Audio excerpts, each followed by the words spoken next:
Hello guys, welcome back to my channel. I'm BK's and I'm sorry it's been such a long time. I've just moved house, so I decided to do this quick vlog. I found out news that a Japanese website reporter, Spider7, has leaked some information about Lexus possibly making a new car, which is known as the UC concept. This is what everyone online is talking about. So there's some leaked pictures here. And as you can see, it kind of uses the GR86/new BRZ platform by the looks of it. So it's got a very similar body shape, but with the iconic Lexus front. Now, here's why I think that Lexus should make a sports car based on this platform. This video is all about why I think Lexus should go through with making a small, lightweight sports car based off the GR86 and new BRZ platform. Number one, we have the 2.4 litre flat 4 that is a new engine with 228 horsepower and 184 pound-feet of torque, rumoured to be going into this vehicle. However, because Lexus is a more premium brand, obviously it can use that Toyota engine as standard, but we have a feeling that they'll use hybridization, so it'll become an MHEV or mild hybrid electric vehicle.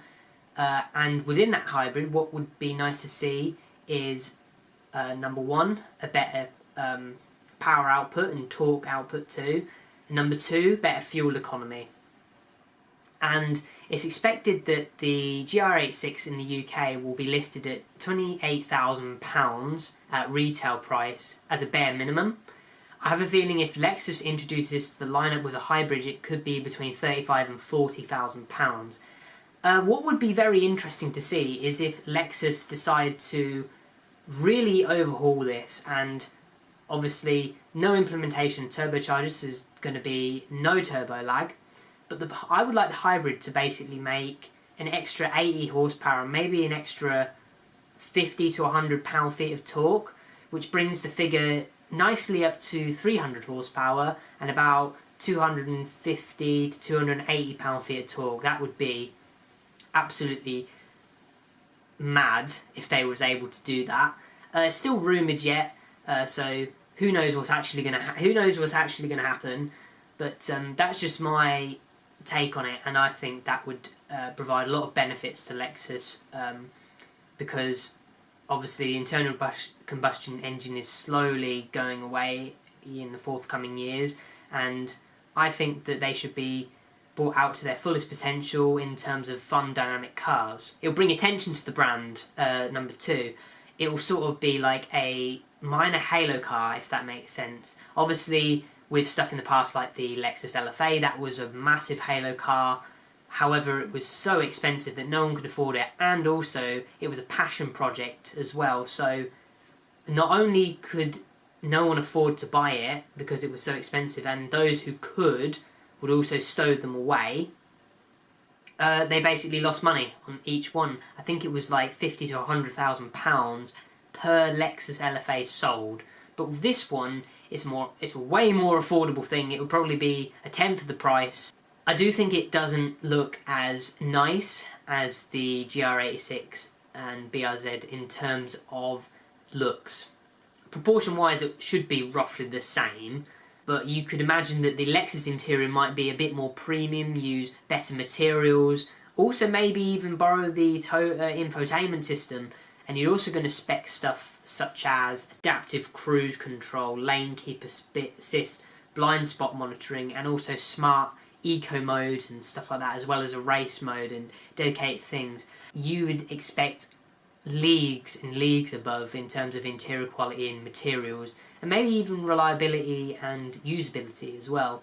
I wouldn't expect anything like carbon seats or carbon construction or anything like that. And I'd also like to see, like in the GR Yaris, an intelligent manual transmission with features such as auto blipping, short throw and stuff like that, and a very easy to use clutch, and also a manual handbrake. That would be cool, because so many cars nowadays use electronic handbrakes, and the parking brake is just so hard because you have to press the brake pedal to engage it and then press it again to disengage it. You just want to pull it up, and also enable it to do skids. The only negative thing about all this news is that Lexus have declined comments of this sports car coming out. So the UC concept stands for urban coupe.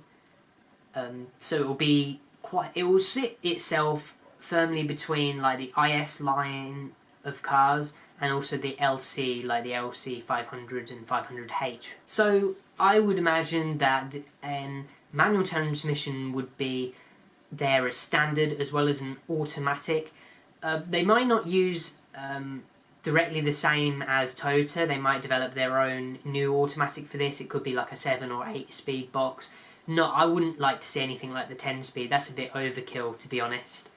However, I could imagine in this era of internal combustion engines, I have a feeling the automatic would actually be more economical.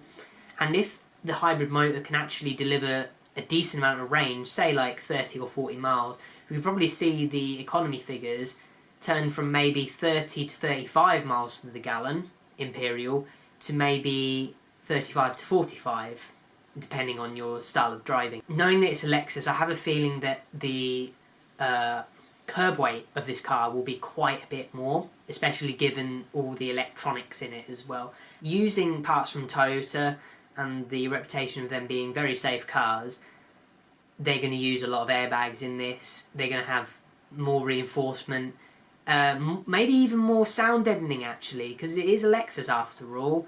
You never know, they could make this a bit more luxurious.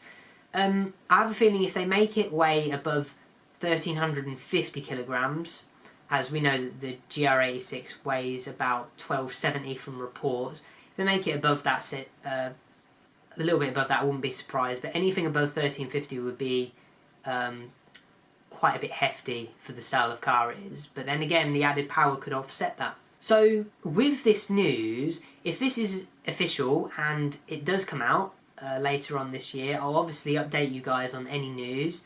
So hit that subscribe button if you want to see more videos leading up from this. And obviously I've got many more videos to come. I'll get out a more consistent schedule. But I am excited, and obviously will be sport for choice, because remember, in the UK we had the GT86 and the BRZ. The US had many variants like the FRS in addition to that, but could we see a Lexus in Europe? I think so. The market might be more focused on selling the GR86 and BRZ first, because they will be more affordable products. Lexus might have a more difficult time selling them, but if they find a right buyer who's got enough money, I'm pretty sure they would sell and hold their value quite well. Anyway, thank you very much for watching, and I'll see you soon. Peace.